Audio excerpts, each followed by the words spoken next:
जय हिंद साथियों, मैं हरिवंश आपका स्वागत करता हूं आपके अपने चैनल साइंस कॉन्सेप्ट पर। देखिए, आशा करता हूं आप बहुत अच्छे होंगे और अपनी पढ़ाई बहुत अच्छी तरीके से कर रहे होंगे। बिना समय गवाए हम अपनी क्लास पर चलेंगे।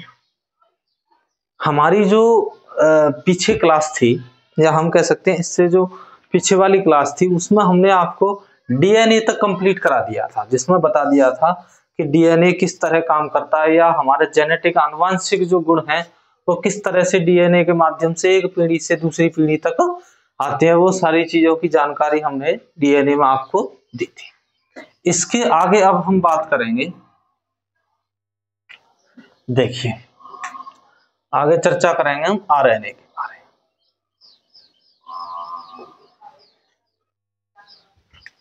आगे चर्चा करेंगे हम आरएनए की।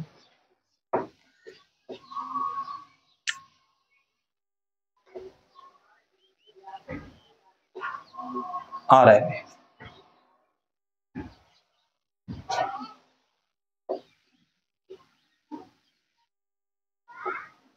राइबोस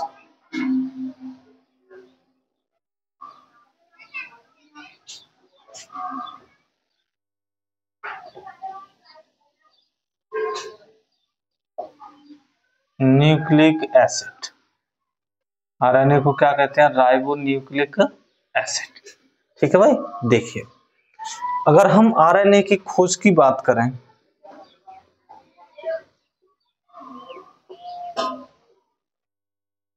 आरएनए की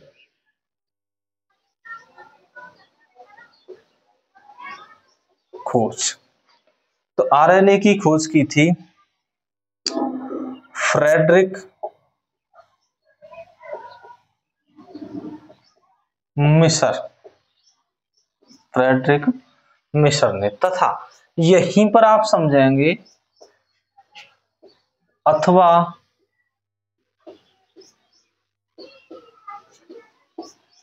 न्यूक्लिक अम्ल की खोज,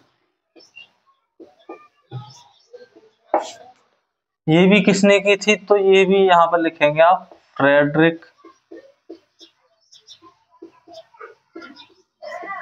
मिशर ने। ये कब की थी? 1868 में। देखिए, आप सोच रहे होंगे ये क्या। देखिए, अगर हम प्रॉपरली आरएनए की बात करें तो इसकी खोज भी किसने की थी? फ्रेडरिक मिशर के द्वारा। लेकिन न्यूक्लिक अम्ल, अब देखो, आपने देखा होगा जब डीएनए पढ़ाया था तो डीऑक्सी राइबो न्यूक्लिक अम्ल था, उसमें भी न्यूक्लिक अम्ल था और यहां भी न्यूक्लिक अम्ल है। ये जो आगे है ये है शर्कराएं।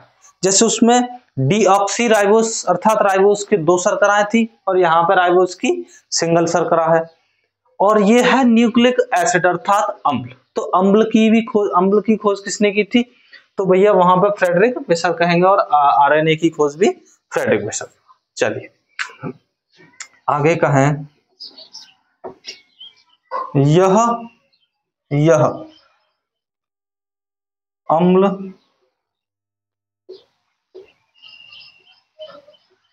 केवल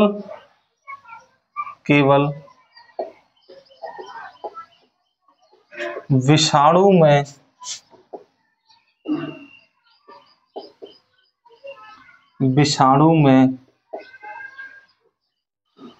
आनुवंशिक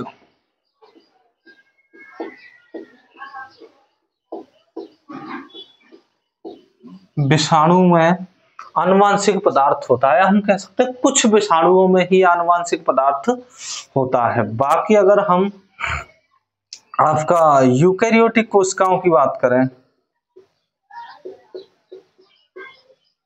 यूकैरियोटिक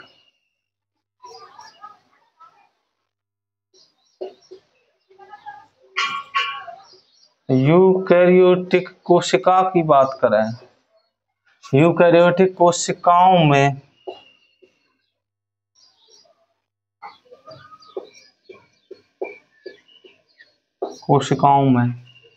यूकैरियोटिक कोशिकाओं में यह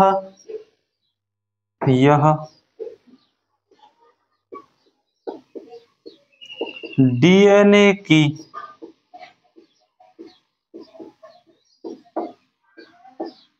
सूचनाओं को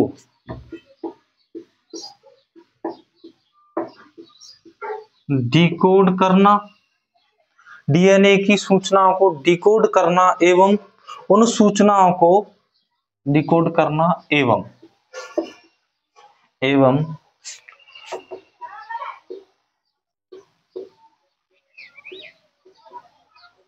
उन सूचनाओं को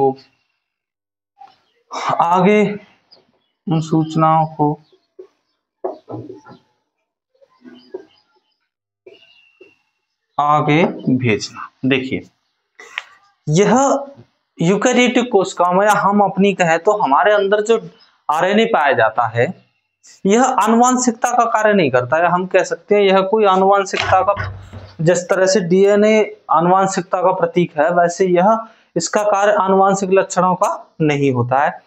इसका कार्य क्या होता है कि जो डीएनए है यूकेरियोटिक कोशिका, डीएनए की जो सूचनाएं हैं उनको डिकोड करना। डिकोड करने का मतलब होता है एक तरह से उनका अध्ययन करना, या जैसे कि एक शिक्षक होता है, टीचर्स, जो बुक्स की जो लिखी हुई लाइनें हैं उनको अपने तरीके से बच्चों को समझा देता है। सेम वही है, जो डीएनए जो कोड के माध्यम से सूचना दे रहा है, उन सूचनाओं को पढ़कर अपने तरीके से आगे भेजना ही किसका कार्य होता है? आरएनए का। आगे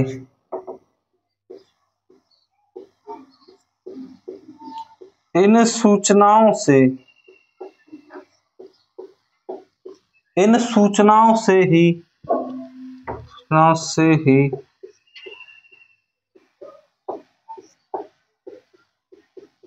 हमारे शरीर में प्रोटीन संश्लेषण का कार्य होता है। प्रोटीन संश्लेषण का कार्य होता है। आगे इस अम्ल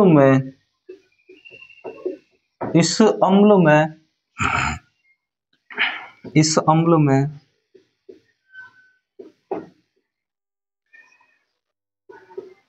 राइबोज शर्करा और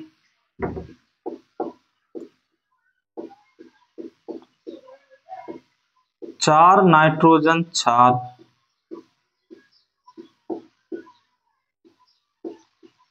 मौजूद होते हैं। चार नाइट्रोजन क्षार मौजूद होते हैं। देखिए, चार नाइट्रोजन क्षार जो थे डीएनए के अंदर भी चार ही थे, जिसमें मैंने बताया था कि नाइट्रोजन जो क्षार थे उसमें दो प्रकार के थे, दोनों में दो दो थे। जैसे कि पहले थे प्यूरिन, प्यूरिन के अंदर दो थे ए जी, अर्थात एडिनिन और गुआनिन, और एक थे पिरिमिडीन, पिरिमिडीन के अंदर दो थे जिनको कहते हैं टी सी, अर्थात थाइमिन और साइटोसिन। किस तरह से थे चलिए देख लें चारों को।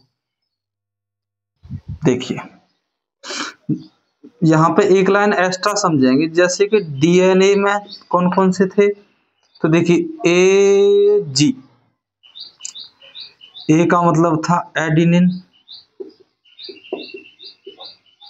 जी का मतलब था गुआनिन। ठीक है, ये तो कौन से थे, चलिए दोबारा से बनाएं। आरएनए में यहाँ पे एक लाइन लिखी है, वो अभी आगे समझाएंगे। इसमें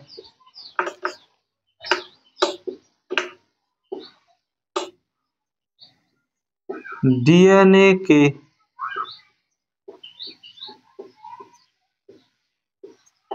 नाइट्रोजन क्षार, इसमें डीएनए के नाइट्रोजन क्षार थाइमीन के स्थान पर यूरेसिल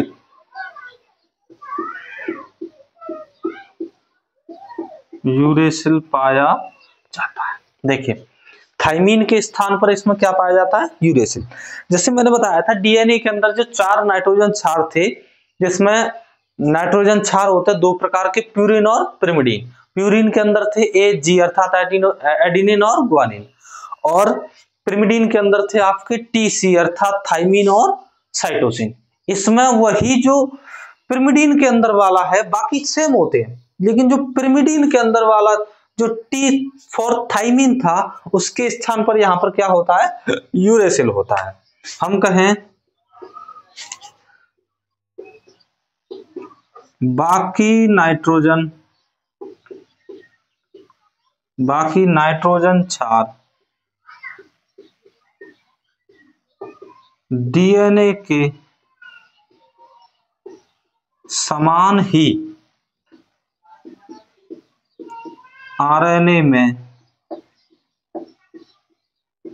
होते हैं। ठीक है भाई, चलिए आगे।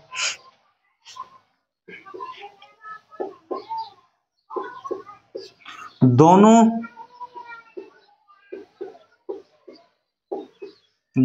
न्यूक्लिक अम्लों को जैविक श्रेणी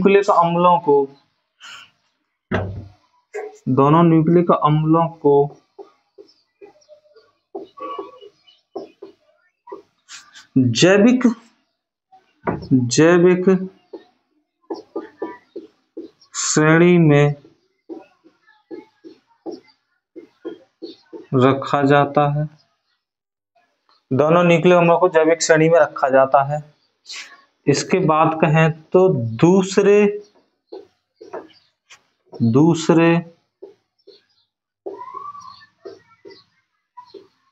जैविक अणु कौन से होते हैं, तो कहें हम प्रोटीन,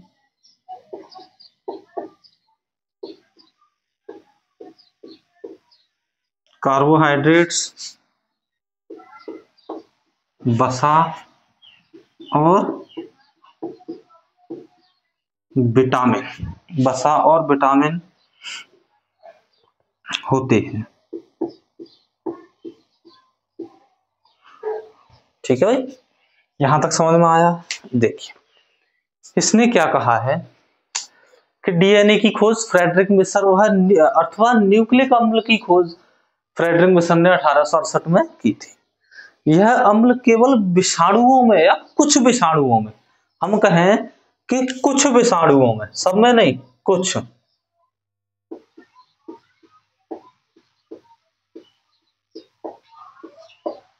विषाणुओं में आनुवांशिक पदार्थ होता है। ठीक है, बाकी सब में नहीं होता। अच्छा, यूकैरियोटिक कोशिकाओं में यह डीएनए की सूचनाओं को डिकोड करना एवं उन सूचनाओं को आगे भेजना। अच्छा सॉरी, ये मिस्टेक हो गई यहाँ पर, आगे भेजना। ठीक है, इन सूचनाओं से ही हमारे शरीर में प्रोटीन संश्लेषण का कार्य होता है। जैसे अब डीएनए सूचना देगा, भाई डीएनए जब सूचना देगा तो जितने भी जिन अंगों से प्रोटीन निर्माण होता है वो सभी अंग क्या करेंगे, प्रोटीन का निर्माण करने में सक्षम या करने में कार्य करने में शुरू हो जाए। इस अम्ल में राइबोज शर्करा और 4 नाइट्रोजनी क्षार मौजूद होते हैं। चारों वही हैं भाई, चारों वही हैं। कौन कौन से हैं, AG अर्थात एडिनिन, ग्वानिन, थाइमिन और साइटोसिन। ठीक है, 4 नाइट्रोजन क्षार मौजूद होते हैं। इसमें डीएनए के नाइट्रोजन क्षार थाइमिन के स्थान पर यूरेसिल पाया जाता है। बाकी नाइट्रोजन क्षार डीएनए के समान ही आरएनए में होते हैं। ठीक है भाई। अच्छा, दोनों न्यूक्लिक अम्लों को जैविक श्रेणी में रखा जाता है। दूसरे जैविक अणु प्रोटीन, कार्बोहाइड्रेट, वसा और अर्थात ये कौन से हैं, तो प्रारंभिक जैविक अणु है ये भाई। अगर हम बात करें यहीं पर अगली लाइन में एक और लिखूं कि कोशिका के प्रारंभिक जैविक अणु की बात करें तो कौन कौन से होंगे, डीएनए और आरएनए। ठीक है भाई, चलिए यहां तक समझ में आया है। अगर यहां तक समझ में आया है तो हम फिर आगे चलते हैं। अच्छा, इसका चाहे आप स्क्रीनशॉट लीजिए या फिर आप साथ साथ अगर नोट्स बनाते चल रहे हैं तो वो बहुत ही बेहतरीन है यार। मैं कहता हूँ देखिए, हो सकता है अभी इस क्लास को कुछ लोग नहीं देख रहे हैं, कुछ लोग बाद में देखेंगे, आप सभी को यह यूट्यूब पर मिलेगी। जब भी देखोगे आप रिक्वेस्ट समझिए, नोट साथ साथ बनाते चलना, क्योंकि आप ऐसे समझिए कि जितने भी मैं पॉइंट ऑफ व्यू से लेके चल रहा हूं, मुझे ये नहीं पता परीक्षा कहां से पूछी जाएगी, लेकिन इससे बाहर नहीं आ सकता। परीक्षा के अंदर अगर आपने ये ढंग से पढ़ा है तो परीक्षा के अंदर आपसे इससे बाहर कोई भी फैक्ट्स मिल नहीं सकता, ये गारंटी है अपनी। ठीक है भाई, चलिए आगे और भी इसमें चर्चा करेंगे। जितने मैं यहाँ पर फैक्ट्स आपको लिखा रहा हूँ, जितने पॉइंट्स ऑफ लिखा रहा हूँ परीक्षा के लिए महत्वपूर्ण, यूट्यूब पर आपको हर जगह नहीं मिल सकते। मैं नहीं कहूंगा, बहुत से ऐसे टीचर्स हैं जो बहुत अच्छा पढ़ा रहे हैं, लेकिन वो सभी अपने जो है वहां पढ़ाते हैं एप्स वगैरह पर। चलिए आगे हम बात करें, आरएनए 3 प्रकार के होते हैं। आरएनए कितने प्रकार के होते हैं? 3 प्रकार के। पहला प्रकार होता है इसका mRNA, इसको कहते हैं मैसेंजर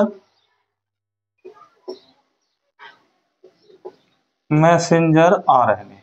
ठीक है, आरएनए तो पता ही है, ribose nucleic acid, messenger RNA. देखिए इसका कार्य क्या होता है,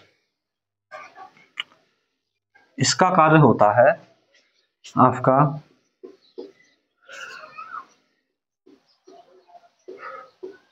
डीएनए में अंकित सूचनाओं को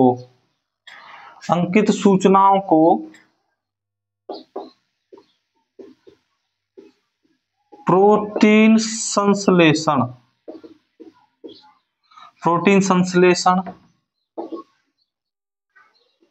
स्थल पर,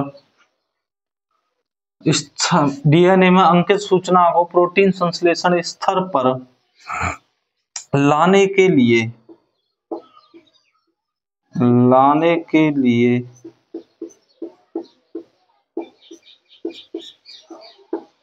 सूचित करता है। देखिए मैसेजर से आप समझ रहे हो, मैसेंजर का मतलब होता है मैसेज करना। अर्थात जैसे मान लीजिए हमें कोई कार्य करवाना है किसी पर, तो हम कैसे मैसेज करते हैं कि आप फलाना कार्य करने लग जाइए, या फिर आप पढ़ाने लग जाइए, या आप पढ़ने लग जाइए। हम भी आपको मैसेज दे रहे हैं कि आप पढ़ने लग जाइए, अर्थात मेहनत करिए आप। यही चीजें हैं। ठीक है, देखिए आगे देखिए, आप थोड़ी सी 1 मिनट लेंगे आपका। मैं यही कहूंगा कि आप बेहतरीन से बेहतरीन मन लगा के पढ़ाई करिए। जब आपको पढ़ते पढ़ते रातें छोटी लगने लगे, वहां समझ जाना कि आपकी पढ़ाई हो पा रही है, अन्यथा से पढ़ाई बहुत कम है, क्योंकि कंपटीशन इतना ज्यादा है, इतने बच्चे बेरोजगार हैं कि कुछ कह ही नहीं सकते। ठीक है, इसलिए ये बात है, विशेष ध्यान रखना कि जिस दिन आपको पढ़ाई के लिए रातें छोटी लगने लगेंगी, उस दिन आप सफलता के बहुत करीब हैं। और बेटा एक बार अगर सफलता मिल गई, आप ही नहीं आपकी आने वाली 7 पीढ़ियां तक जो है सुरक्षित हो जाएंगे एकदम से, उनको कोई परवाह नहीं रहेगी, जीवन जीने का एक आधार मिल जाएगा। आप ये मान के चलिए लाइफ सरकारी नौकरी। भाई इससे बढ़िया चीज मेरे हिसाब से आज के समय पर कुछ है ही नहीं। पैसे के साथ साथ आपको सम्मान दिलाएगी, देश की सेवा करने का मौका मिलेगा। ठीक है, चलिए अगर आपकी समझ में आ गया है तो किसी शायर ने कहा है कि ख्वाबों में इतने करीब ना आया करो मेरे, ख्वाबों में इतने करीब ना आया करो मेरे, सुबह जागते ही सबसे पहले तुम्हें ढूंढता हूं। समझ पा रहे हैं? इसीलिए अपने ख्वाबों में सिर्फ आपको गवर्नमेंट जॉब दिखनी चाहिए। तक चलिए आगे, अगली अगर हम बात कर लें, पहला प्रकार हुआ अगले हम दूसरे प्रकार की बात कर रहे हैं, तो टीआरएनए, टीआरएनए इसको कहते हैं ट्रांसफर आरएनए। अब देखो ट्रांसफर क्या होता है। किसी व्यक्ति को, जैसे आपने देखा होगा जो लोग जॉब करते हैं, आप भी जॉब करेंगे, तो वहां एक ट्रांसफर होता है, अर्थात कार्य करने के लिए एक जगह से दूसरे जगह भेजा जाता है कि आप यहां से वहां जाइए और वहां कार्य करिए, बस यही है ट्रांसफर, बस यही है ट्रांसफर। ट्रांसफर का मतलब होता है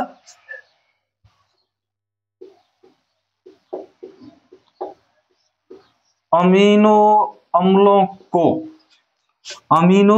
को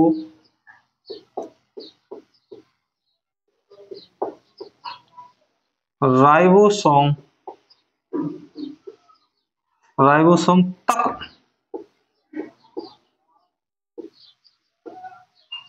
पहुंचाने का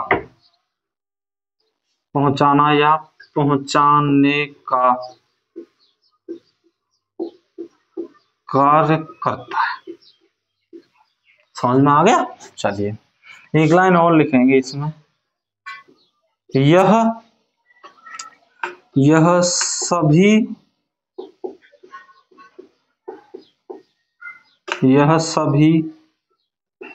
आरएनए के पार्ट्स में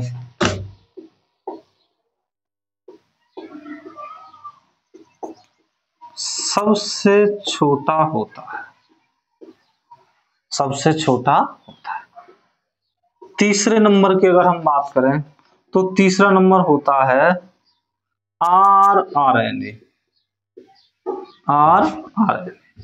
भाई इसको क्या कहते हैं, तो इसको कहते हैं राइबोस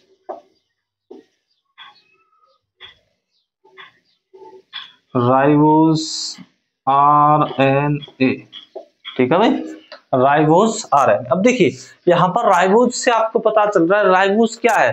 भाई राइबोस एक शर्करा है, या हम कह सकते हैं राइबोसोम क्या कार्य करता है, प्रोटीन निर्माण का कार्य करता है। तो सेम बस वही चीज है आरएनए। लिखिए यह राइबोसोम पर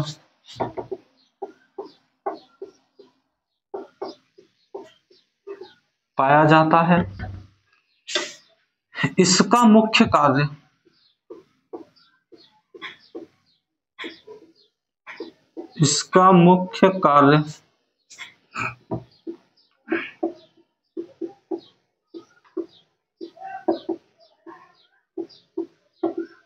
प्रोटीन संश्लेषण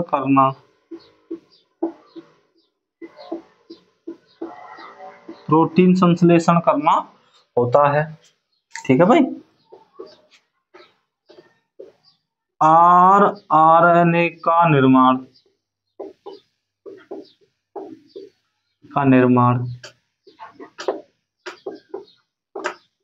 केंद्रका में होता है। आरएनए का निर्माण केंद्रका में होता है।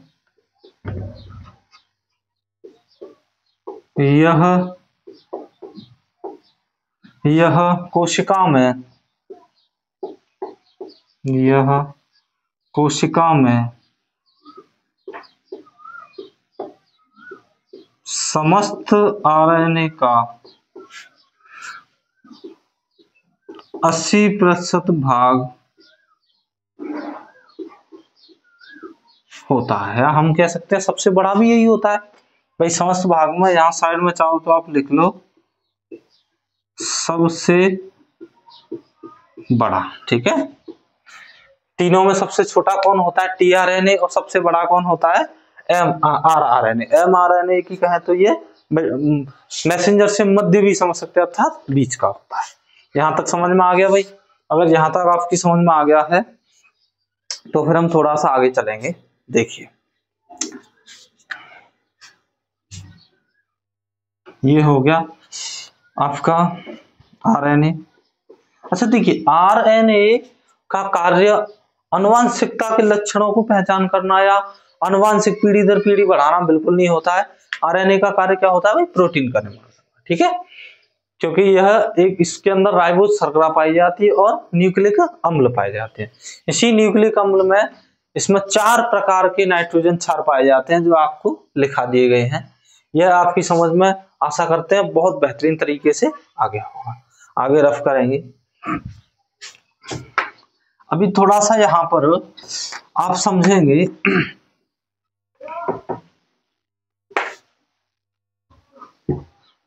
अच्छा, आरएनए जो होता है वो सिंगल, जैसे डीएनए का डबल हेलिक्स मॉडल था, ऐसे ही आरएनए का सिंगल मॉडल होता है, ठीक है। ये कोई वो नहीं है कि सिंगल मॉडल किसने है, ऐसा कुछ बात नहीं है इसमें। देखिए थोड़ा सा अंतर समझेंगे यहाँ पर। जैसे मान लीजिए डीएनए और आरएनए, ये काफी आपको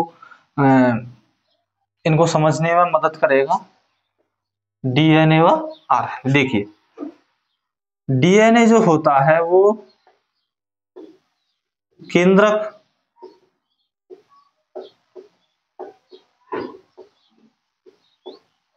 माइटोकॉन्ड्रिया वह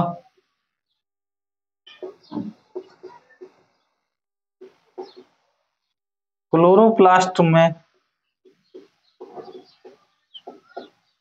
पाया जाता है, पहला पॉइंट सही। जबकि अगर हम आरएनए की बात करें तो यह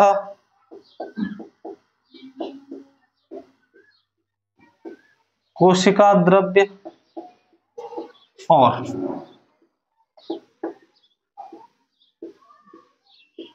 केंद्रक द्रव्य में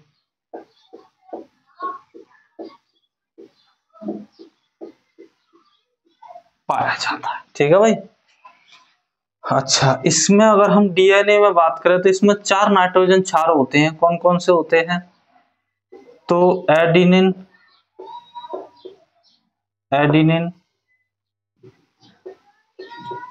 ग्वानिन,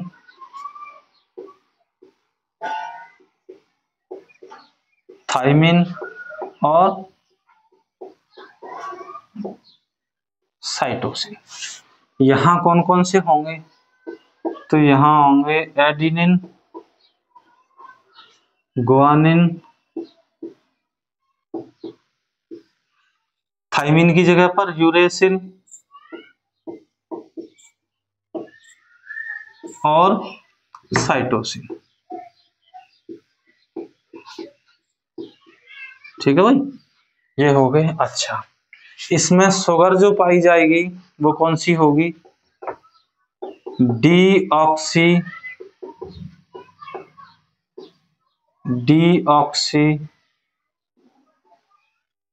राइबोज शुगर, और यहां पाई जाएगी सिंपल राइबोज शुगर, ठीक है भाई। यहां कौन सी पाई जाएगी? Simple ribose sugar. यह हो गया दूसरा, ये तीसरा। चलिए अगला, अगर हम चौथे पॉइंट की बात करें तो यह आनुवांशिक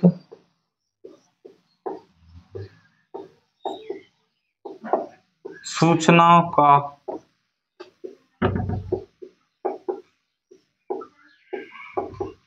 आदान प्रदान करता है, या हम कह सकते हैं निर्धारण भी करता है। यह निर्धारण भी करता है, लेकिन यह तो भैया ये सिर्फ प्रोटीन संश्लेषण का कार्य करता है और डीएनए के कोड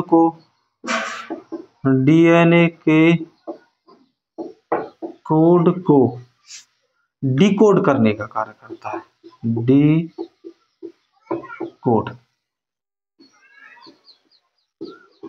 करने का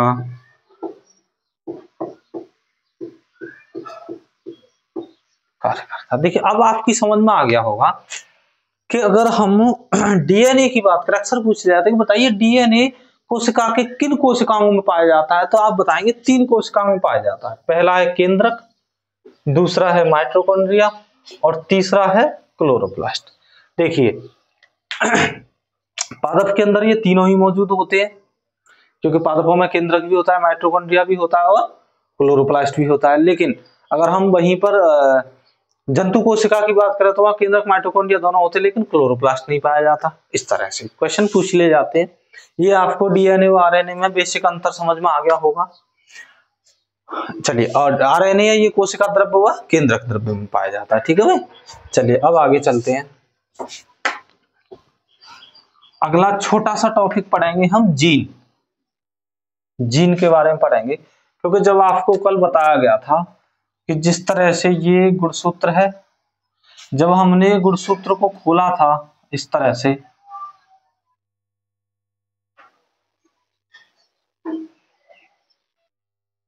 ठीक है भाई, तो ये क्या था? डीएनए।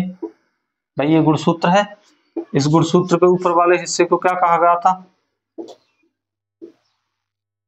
सैटेलाइट।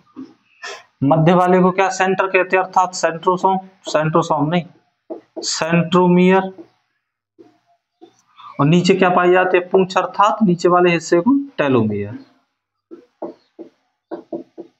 ये नाम बताए थे।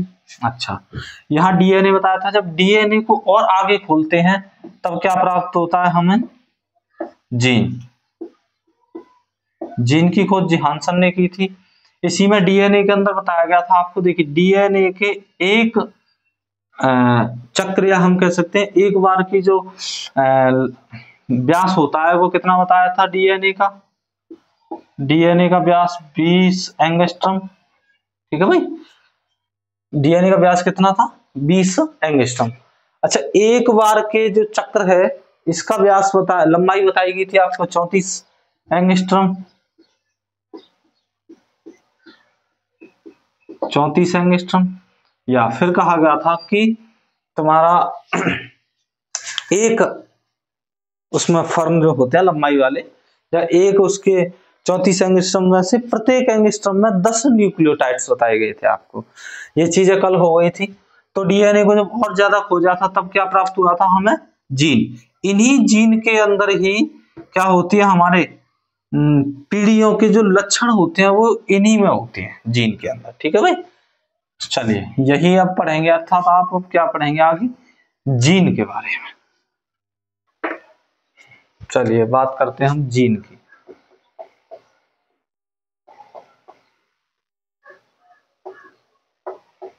जीन, देखिए जीन की अगर हम खोज की चर्चा करें तो जीन्स की खोज की थी जोहानसन द्वारा। जीन की खोज किसने की थी? जोहानसन ने। देखिए जीन जो है, जीन आनुवंशिकता की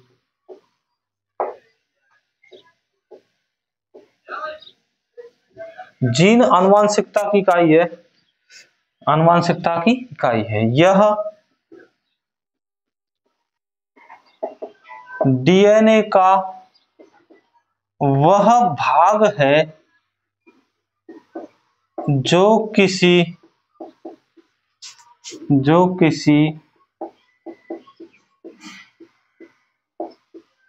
विशिष्ट कार्य को करता है। देखिए जीन आनुवंशिकता की इकाई है, डीएनए का वह भाग है जो किसी विशिष्ट कार्य को करता है। अर्थात डीएनए में और भी भाग हैं जो अपना अपना कार्य करते हैं, लेकिन यह भी एक विशिष्ट कार्य को करता है। आगे,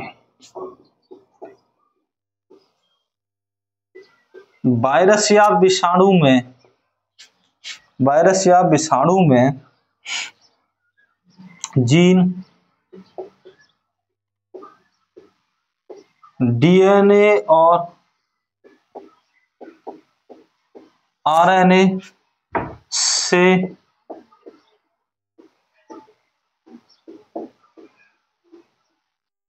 बना होता है, लेकिन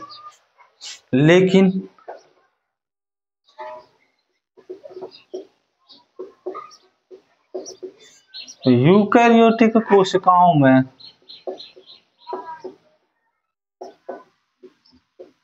चाहो तो हम यहाँ जीव भी लिख सकती थी, लेकिन यूकैरियोटिक कोशिका बेस्ट इसका जो है शब्द रहेगा। यूकैरियोटिक कोशिकाओं में यह केवल डीएनए का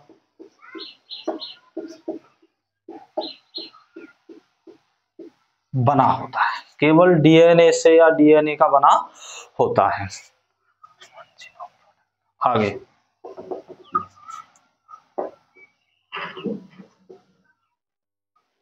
ह्यूमन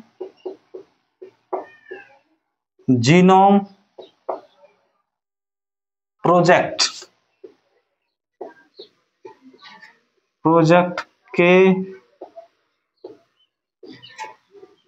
अनुसार, ह्यूमन जीनोम प्रोडक्ट्स के अनुसार मानव में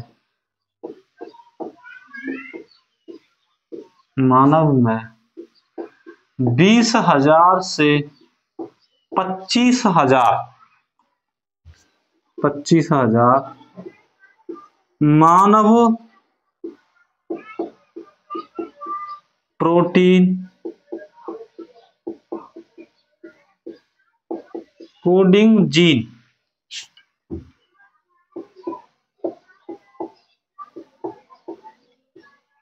पाए जाते हैं। मानव प्रोटीन कोडिंग जीन पाए जाते हैं। ठीक है भाई। आगे अगर हम और अपना कार्य देखिए, जो जीन है यह अपना कार्य एंजाइम के माध्यम से करते हैं। किसके माध्यम से? एंजाइम के माध्यम से। इसका मतलब प्रत्येक जीन का एक विशिष्ट एंजाइम भी होगा भाई, प्रत्येक जीन का एक विशिष्ट एंजाइम भी होगा, ये पक्की बात है। क्योंकि हर जीन का लक्षण अलग होता है। अगर ऐसा मान लो सेम होता तो फिर दिक्कत हो जाती भाई। पता चला मनुष्य कैसे चिंपैंजी जन्म ले रहा है, या फिर बंदर कैसे मनुष्य हो रहा है, या फिर और जानवर है हाथी कैसे जो है शेर पैदा हो रहा है, ऐसा नहीं हो सकता। हर जीन का एक अलग जो है डिकोड होता है। चलिए बात करें जीन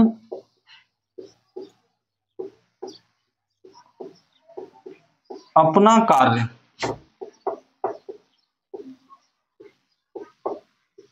एंजाइमों के माध्यम से करते हैं, एंजाइमों के माध्यम से करते हैं। आगे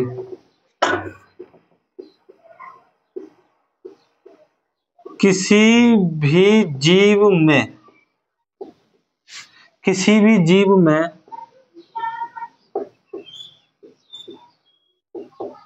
प्रत्येक जीन एक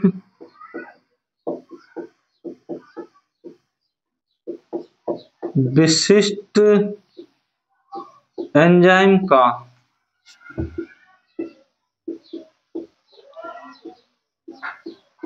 उत्पादन करता है। अब यहां से आपको एक सबसे अच्छा क्वेश्चन ये भी मिला कि एंजाइमों को उत्पादन कौन करता है? तो जीन करते हैं, और हर एक जीन अपने लिए एक विशिष्ट एंजाइम का उत्पादन करता है। ठीक है भाई, यहां तक समझ में आ गया। अच्छा, यही जो एंजाइम होते हैं, यह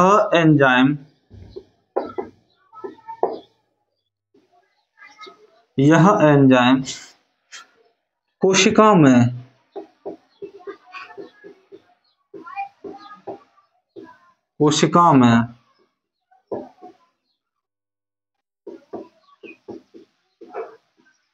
विशिष्ट उपापचय मेटाबॉलिक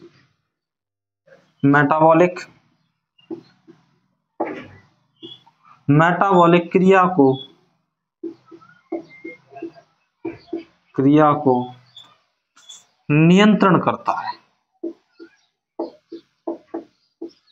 नियंत्रण करते हैं। देखिए मेटाबॉलिज्म उपापचय क्रिया अर्थात एंजाइमों का कार्य आप सीधा समझ सकते हैं, भोजन को पचाना होता है, वो उसमें से जो विषैले पदार्थ होते हैं उनको नष्ट करना होता है। ठीक है भाई। अब देखिए यहां तक आपको जीन समझ में आ गया। जीन्स की खोज से कि सबसे ज्यादा पूछे जाने वाला क्वेश्चन तो यही है, वेरी इंपॉर्टेंट,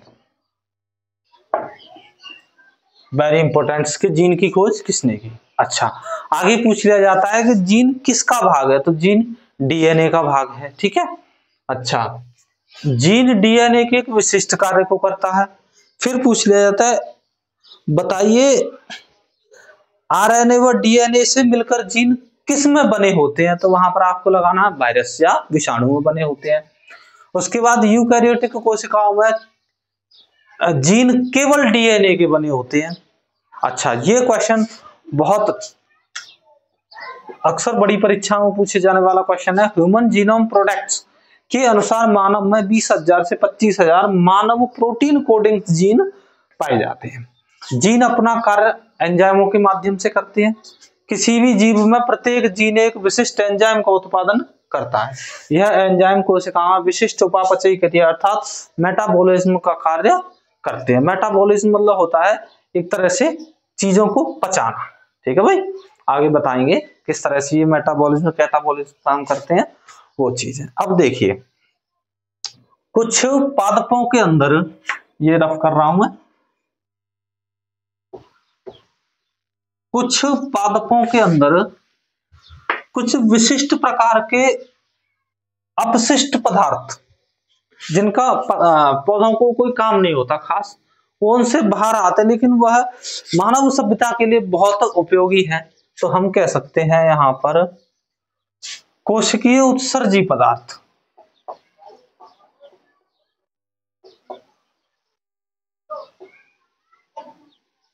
कोशिकीय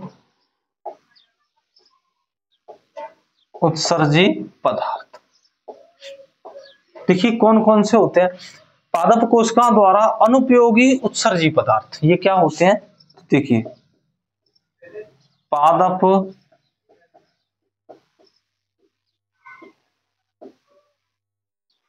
कोशिकाओं के द्वारा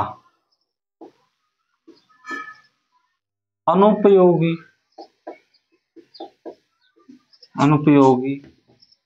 अवशिष्ट नहीं, विशिष्ट पदार्थ कहिए,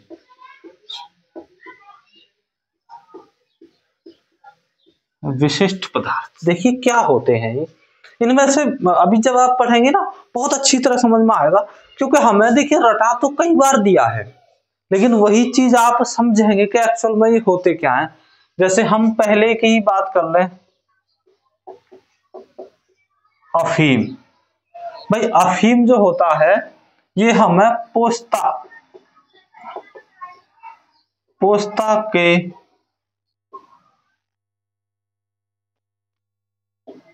कच्चे फल से प्राप्त होता है, पोस्ता के कच्चे फल से प्राप्त होता है। सेकंड नंबर की अगर आप बात करें तो है कुनैन। अक्सर सुना होगा आपने, कुनैन कहां से, तो भैया कुनैन जो होता है वो सिनकोना वृक्ष की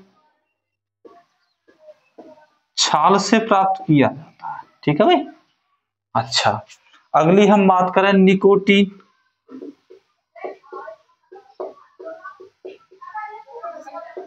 निकोटीन जो होता है वह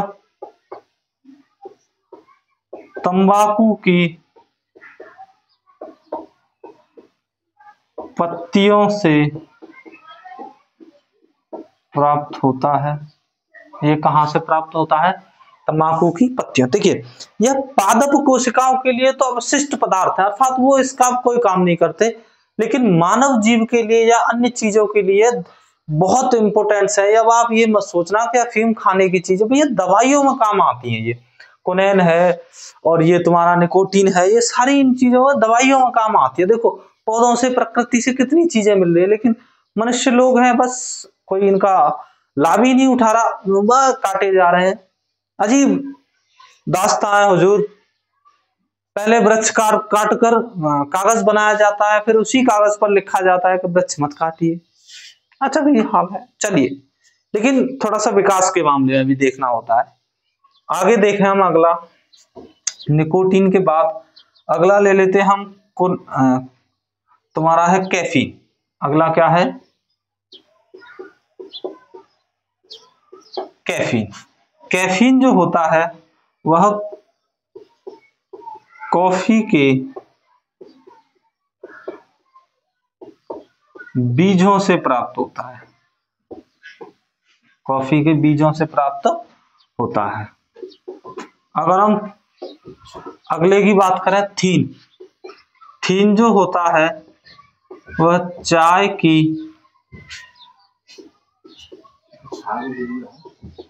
पत्तियों से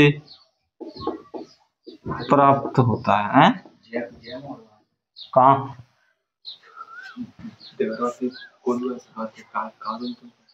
हाँ ठीक है, चाय की पत्तियों से प्राप्त होता है। अगली हम चर्चा करेंगे, देखिए हींग। हींग की बात करें हम, अक्सर आपने खाया भी होगा सब्जी वगैरह में, वहां यूज किया जाता है। अगर हम हींग की बात करें तो यह पेरूला पौधे की जड़ों से प्राप्त होता है। ये किससे? फेरूला पौधे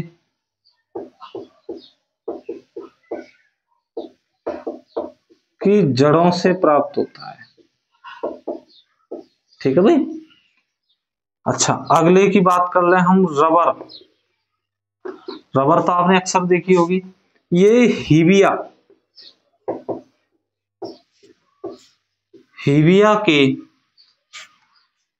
के पौधे के लेटेक्स, लेटेक्स समझ गए होंगे, चिपचिपा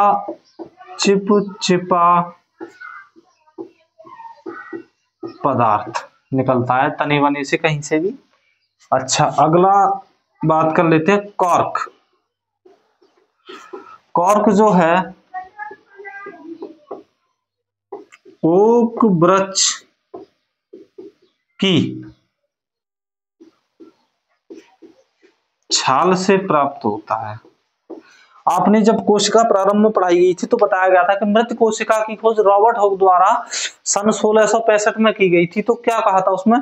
कॉर्क की लकड़ी से की गई थी। तो वो वृक्ष कौन सा था? ओक। ठीक है, ओक वृक्ष की जो लकड़ी होती है उसको कहते हैं कॉर्क, कॉर्क लकड़ी कहते हैं। तो कॉर्क लकड़ी की जो छाल उपाट कर की थी उसी में उन्होंने खोज की थी, वो यही है। ठीक है भाई, यहां तक समझ में आया है?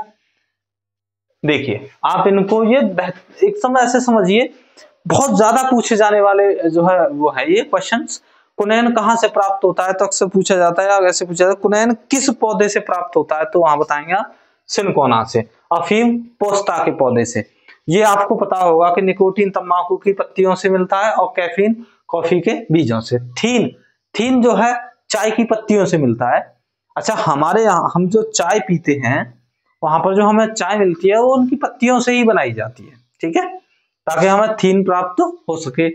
थीन से क्या होता है कि इससे नींद कम आती है, ठीक है भाई, और कैफीन से थकावट कम होती है।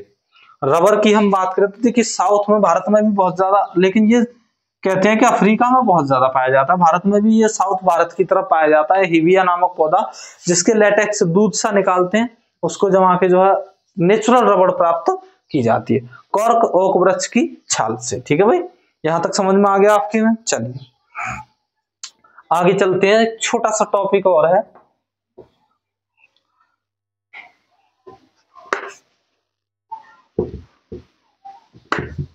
देखिए अगला टॉपिक है, अंतर करेंगे हम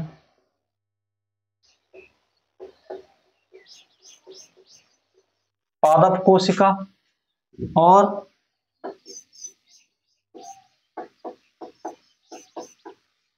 जंतु कोशिका। देखिए यह पढ़ने के अगला फिर आपका टॉपिक जो होगा नेक्स्ट अगले क्लास में जो कराया जाएगा वह आपको फिर हम जो है सेल डिवीजन, और सेल डिवीजन के बाद कुछ जैविक अणु भी और कराए जाएंगे जो मुख्य मुख्य है, जैसे जिनमें आपका प्रोटीन है, कार्बोहाइड्रेट्स है, वसा है, और विटामिन भी कराई जाएंगी। लेकिन विटामिन आगे कराई जाएंगी, जहां पर हम कह सकते हैं कि पाचन तंत्र जो कराया जाएगा वहां पर जो है विटामिन करा देंगे। देखिए पादप कोशिका की हम बात करें तो इसमें कोशिका भित्ति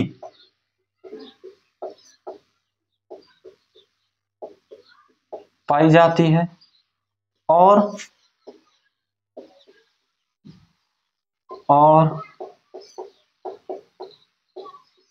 कोशिका झिल्ली भी पाई जाती है। लेकिन अगर हम जंतु कोशिका की बात करें तो यहां सिर्फ कोशिका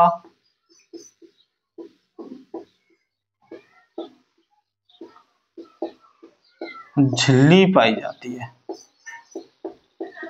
यहां सिर्फ कोशिका झिल्ली पाई जाती है। अच्छा, पादप कोशिकाओं में हरित लवक पाए जाते हैं।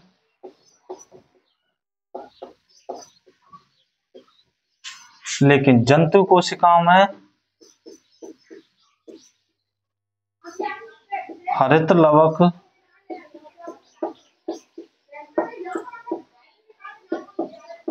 नहीं पाए जाते। देखिए आप कहें कि हम यहाँ पर उन कोशिकाओं की चर्चा नहीं करेंगे जो दोनों जगह पाए जाते हैं, ठीक है भाई। बाकी तो आपको पता ही है, जैसे माइटोकॉन्ड्रिया हुआ, राइबोसोम हुआ, ये सब तो वहां भी पाए जा रहे हैं, यहाँ भी पाए जा रहे हैं, तो इनसे इनकी चर्चा नहीं करेंगे हम, ठीक है भाई। अच्छा, आगे बात करें हम तो देखिए इसके अंदर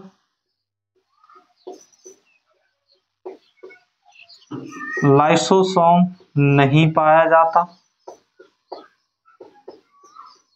जबकि जंतु कोशिका में आपको पता है लाइसोसोम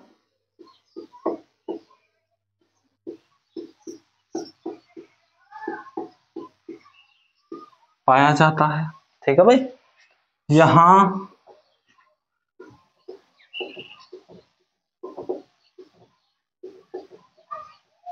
सेंट्रियोल नहीं पाया जाता, जबकि इनमें आपको पता है केंद्र का सेंट्रियोल पाया जाता है।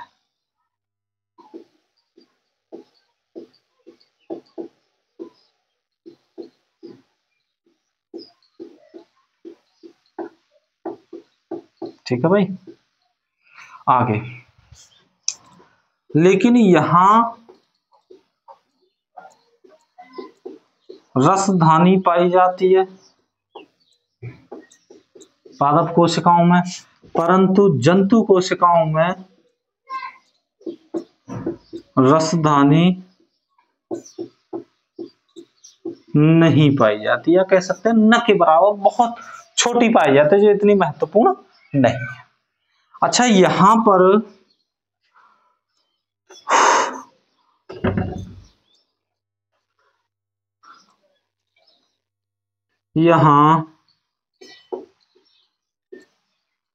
भोजन मंड के रूप में होता है, जबकि यहां कौन सा नंबर है, ये 6वां नंबर,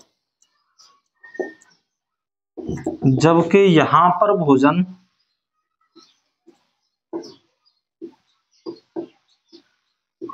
ग्लाइकोजन, जो ग्लूकोज टूट कर क्या बनता है, ग्लाइकोजन,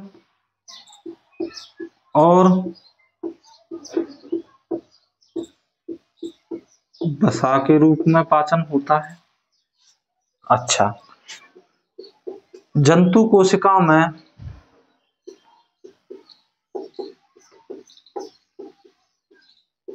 ऊर्जा संग्रह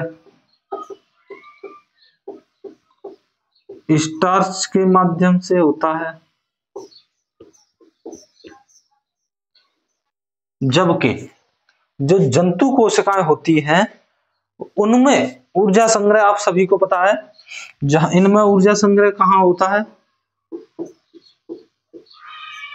ऊर्जा संग्रह किसके रूप में होता है, कार्बोहाइड्रेट्स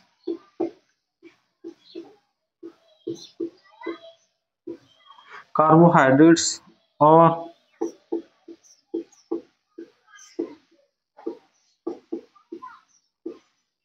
ग्लाइकोजन के रूप में। ठीक है, अच्छा यहां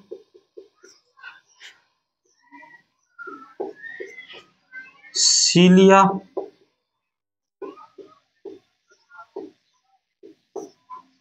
और फ्लैजेला नहीं पाए जाते, जबकि यहां पर गति के लिए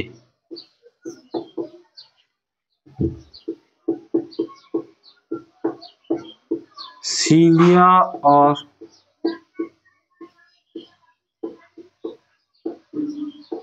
फ्लैजेला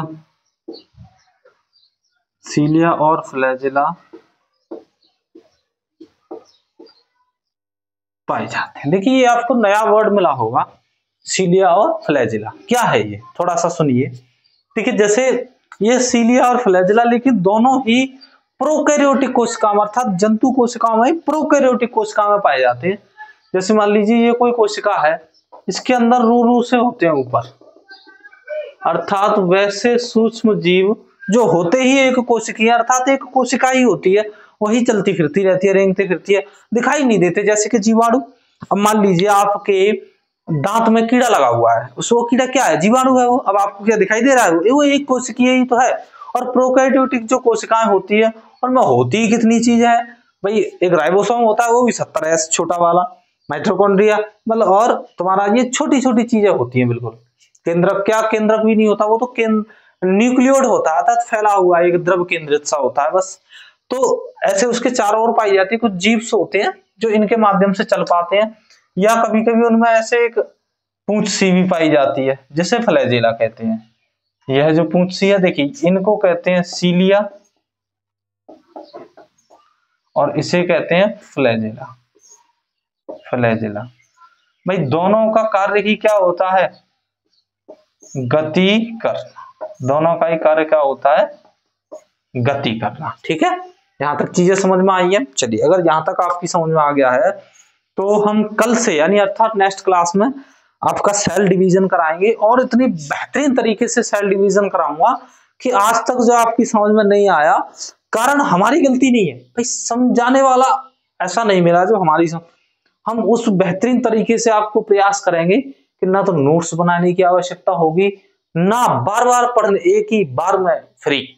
ठीक है भाई, चलिए आज का सेशन यहीं समाप्त करते हैं। जय हिंद, जय भारत। मेहनत करते रहिए, पढ़ाई करते रहिए, ताकि सफलता आपको जल्दी मिल सके।